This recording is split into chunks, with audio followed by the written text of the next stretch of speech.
అసలు మీరు వాళ్ళ మీద ఏం కేసు పెట్టిండారు చెప్పండి అని వైజయంతి నిషి నిలదీస్తూ ఉంటారు. చిన్న యాక్సిడెంట్ కేసు పెట్టాము అంతే. మేము దారిలో వెళ్తూ ఉంటే వాళ్ళే కారుతో వచ్చి మమ్మల్ని గుద్దేసి గొడవ పడ్డారు. అందుకే కేసు పెట్టాము అంతేనని ధాత్రి కేదార్ చెప్తారు.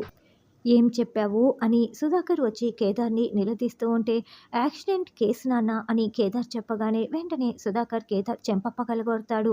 బుద్ధుందా నీకు? రోడ్డు మీద ఉన్న వాళ్ళతో అందరితో కూడా గొడవ పెట్టుకొని ఆడపిల్లల మానాలు పోయేలా చేస్తావా అని సుధాకర్ అరుస్తూ ఉంటే, అది కాదు మామయ్య, వాళ్ళు ఇలా చేస్తారని మేము అస్సలు అనుకోలేదు అని ధాత్రి చెప్తుంటే, నువ్వు ఇంకేం మాట్లాడకమ్మా, ప్రతి ఒక్కరి మీద కేసు పెట్టుకుంటూ వెళ్తూ ఉంటే కుటుంబం ఏమైపోవాలి? అసలు నువ్వేంట్రా పెద్ద హీరో అనుకుంటున్నావా? కేవలం ఆఫ్టర్ ఆల్ గాడివి. ముందు వెనుక ఎవరు కూడా లేరు. ఏమనుకుంటున్నావు నీ గురించి అని సుధాకర్ మాట్లాడుతూ ఉంటే, అలా మాట్లాడకండి నాన్న అని కేదార్ ఏడుస్తూ ఉంటాడు. మాట్లాడకుండా ఎలా ఉంటాను? వాళ్ళు ఇంటికి వచ్చి నా భార్యని నిషిని కొట్టి నా కూతురిపై రివాల్వర్ గురి పెట్టారు. పాపం మన ఇంట్లో ఉంటున్న పాపానికి శ్రీవల్లి మానం పోయి ఉండేది తెలుసా అని సుధాకర్ తిడుతూ ఉంటాడు. అందుకే మావయ్య, మీరు ఏదో ఒక నిర్ణయం తీసుకోండి అని నిషి వైజయంతి చెప్తారు. అవును, ఇన్ని రోజులు మిమ్మల్ని ఇంట్లో ఉండనిచ్చి చాలా పెద్ద తప్పు చేశాను.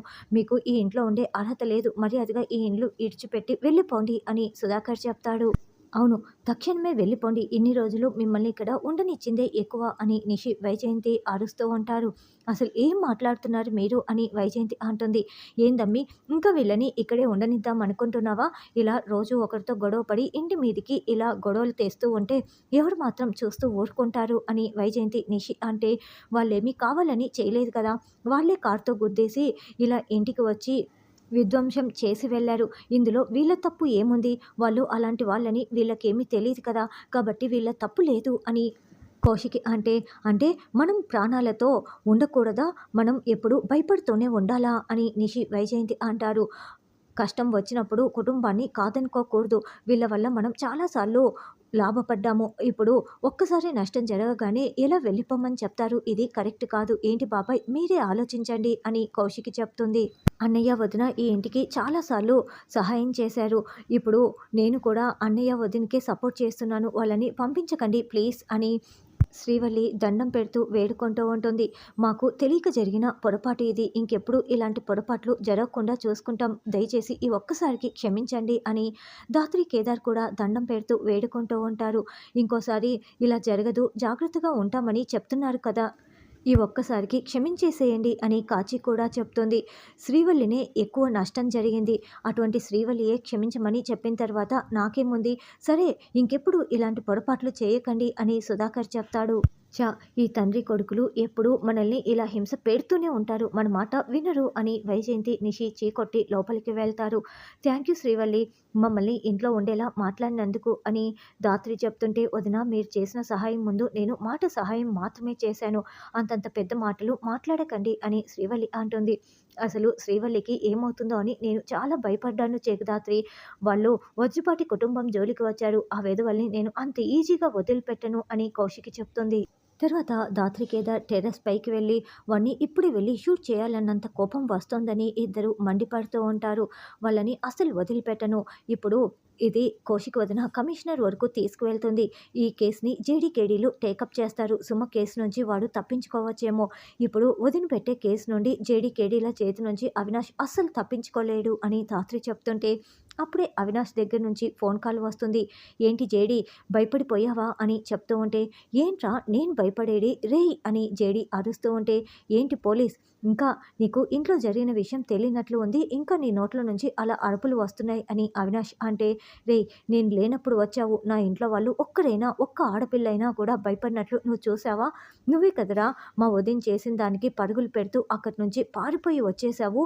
నీకు పోలీస్ పవర్ ఏంటో చూపిస్తాను. నేను లేనప్పుడు వచ్చి నువ్వు భయపడి వెళ్ళిపోవటం కాదురా, నువ్వు ఉన్నప్పుడే నేను వచ్చి నీకు భయాన్ని పరిచయం చేస్తాను, తరిమి తరిమి కొడతాను, పోలీస్ పవర్ ఏంటో చూపిస్తాను అని జేడీ వార్నింగ్ ఇచ్చి ఫోన్ పెట్టేస్తుంది. అరెస్ట్ వారెంట్ కోసం సాధునాయక్ సార్కి ఫోన్ చేసి పర్మిషన్ తీసుకో ధాత్రి అని కేదార్ చెప్పగానే వెంటనే సాధునాయక్కి ఫోన్ చేస్తాడు. కౌశికి కమిషనర్కి కంప్లైంట్ ఇచ్చింది.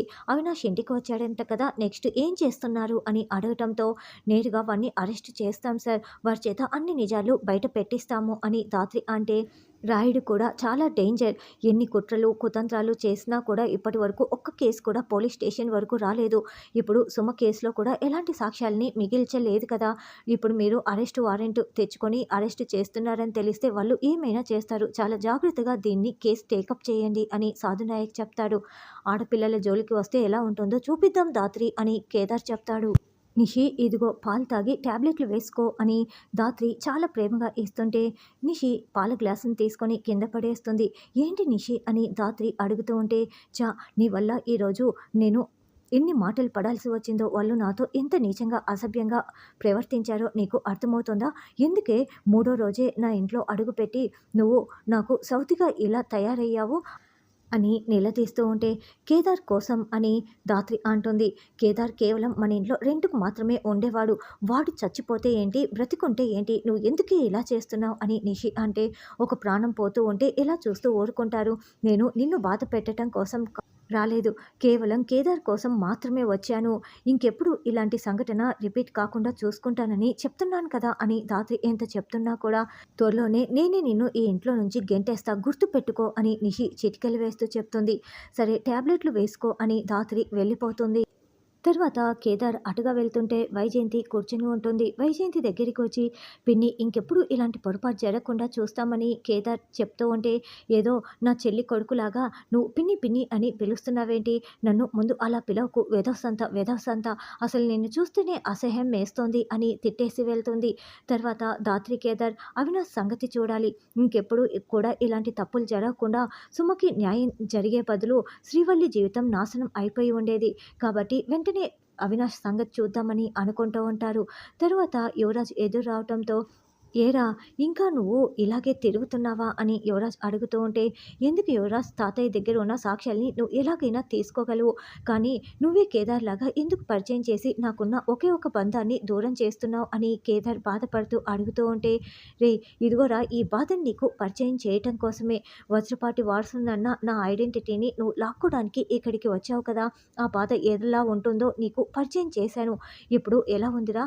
అంతేకాదు నేను ప్రతి ఒక్కరిని కూడా చంపుకుంటూ వెళ్తాను, ముందుగా తాతయ్య దగ్గర నుంచే మొదలు పెడతాను అని యువరాజ్ అనడంతో, నేను ఆస్తి కోసం రాలేదురా, ఎందుకురా నేను మీ అందరి కోసం వచ్చింది అర్థం చేసుకోవటం లేదు అని కేదార్ అంటే, వేల జీతం తీసుకునేవాడివి లక్షల కోట్ల ఆస్తుల్ని కాదనుకోవని నేను ఎలా నమ్మేను? నేను తాతయ్యని చంపి పడేస్తానని యువరాజ్ చెప్పగానే వెంటనే కేదార్ ఇక యువరాజ్ని కొడుతూ ఉంటాడు. యువరాజ్ కూడా కేదార్ని కొడుతూ ఇద్దరు గొడవ పడుతూ ఉంటే అప్పుడే సుధాకర్ దగ్గుతూ రావటంతో గమనించేసి వీళ్ళు కొట్టుకోవడం ఆగిపోతారు. ఏం చేస్తున్నారు ఇక్కడ అని సుధాకర్ అడగటంతో, యువరాజ్ వాటర్ అడిగితే ఇస్తున్నాను అంతేనని సుధాకర్కి కవర్ చేసేస్తారు. చూడు యువరాజ్, ఆ ఆలోచన ఇంకోసారి నీ మనసులోకి వచ్చినా నేను కేదార్లా కాదు కేడీలా వచ్చి నీకు బుద్ధి చెప్తానని కేదార్ వెళ్ళిపోతాడు. కేడీని కూడా ఎలా ఓడించాలో నాకు చాలా బాగా తెలుసు అని యువరాజ్ అనుకుంటూ ఉంటాడు. ఆ జేడీ భయపడిపోయి ఈ పాటికి సుమ కేసు క్లోజ్ చేసి ఉంటుంది డాడ్ అని అవినాష్ చాలా సంతోషంగా చెప్తూ ఉంటే, రే మళ్ళీ ఏం చేసావు, ఆ జేడీ గురించి నీకు తెలీదు, జేడీ జోలికి ఎందుకు వెళ్ళావు అని రాయుడు తిడుతూ ఉంటాడు. లేదు డాడ్, జేడీ ఓడిపోవడం నేను మీకు కళ్ళతో చూపిస్తాను, అంతేకాదు త్వరలోనే మీకు బర్త్డే వస్తుంది కదా, అప్పుడు జేడీని ఓడించి జేడీ కేడీ ఎక్కడ ఉంటారో కూడా నాకు తెలుసు, అప్పుడు మీనన్ బాయ్కి మనమే దగ్గర ఉండి వాళ్ళ ఐడెంటిటీని అప్పచెప్తాము, మీనన్ బాయ్ దగ్గర మనం మార్కులు కొట్టేద్దాము అని అవినాష్ చెప్తాడు. రండి మనం సెలబ్రేషన్ చేసుకుందాం అని మందు పార్టీ చేసుకుంటూ ఉంటారు. మేడం ఇప్పుడు మినిస్టర్ రాయుడు కూడా ఉన్నాడు కదా, మనం లోపలికి వెళ్ళి అరెస్ట్ చేయటం ఎలా, వాళ్ళు సెలబ్రేషన్ చేసుకుంటున్నట్లు ఉన్నారు అని కేదార్ కిరణ్ రమ్య అడుగుతూ ఉంటే, వాడి బలం బలహీనత అన్నింటినీ మనం ఆసరాగా చేసుకొని ఇప్పుడు అవినాష్ని అరెస్ట్ చేస్తుంటే ఆ రాయుడు కూడా అడ్డు వస్తారు, ఇదే అవకాశం ఇద్దరిని అరెస్ట్ చేసేయచ్చు, కొన్నిసార్లు బుద్ధిని ఉపయోగించాలి, మా ఐడెంటిటీని బయట పెట్టకుండా నేను చూసుకుంటాను, వాడికి ఈగో ఎక్కువ, భయం చాలా తక్కువ, అదే మనకు బెనిఫిట్ అవుతుంది, రండి లోపలికి వెళ్దాం అని ధాత్రి కేదార్ లోపలికి వస్తూ ఉంటారు. లోపలికి రాగానే, ఏంటి జేడీ భయపడి కేసు వెనక్కి తీసుకున్నావా, కొట్టేశావా, అది చెప్పటానికే ఇక్కడికి వచ్చావు కదా అని అవినాష్ విర్రవీగుతూ మాట్లాడుతూ ఉంటే, అంతేలే అని రాయుడు కూడా చెప్తూ ఉంటాడు. అప్పుడు జేడీ నవ్వుతూ, నన్ను అంత తేలిగ్గా ఎలా నిన్న ఫోన్ చేసినప్పుడే నాది జేడీ పర్సనల్ అని ఎప్పుడో చెప్పాను కదా! నువ్వు నా ఇంటికొచ్చి నన్ను భయపెట్టినంత మాత్రాన నేను భయపడిపోతానని ఎలా అనుకున్నావు? శారీలో అయినా, ప్యాంట్‌లో ఉన్నదైనా నేనే కాబట్టి నేనేంటో నీకు అర్థం కావటం లేదు. నువ్వు మీ నాన్న వెనక దాక్కొని ఉన్నావు. మా ఐడెంటిటీ బాగా తెలుసని నువ్వు విర్రవీగుతున్నావు. నువ్వు మహా అయితే మా ఐడెంటిటీని బయట పెడతావు. అంతకు మించి ఏం చేస్తావు? పాంప్లెంట్లు పంచుతావు అంతే కదా! చెయ్యరా, చెయ్యరా అని జేడీ చెప్తూ ఉంటే, రేయ్ అవినాష్ కావాలని రెచ్చగొడుతోంది అని రాయుడు చెప్తూ ఉంటాడు.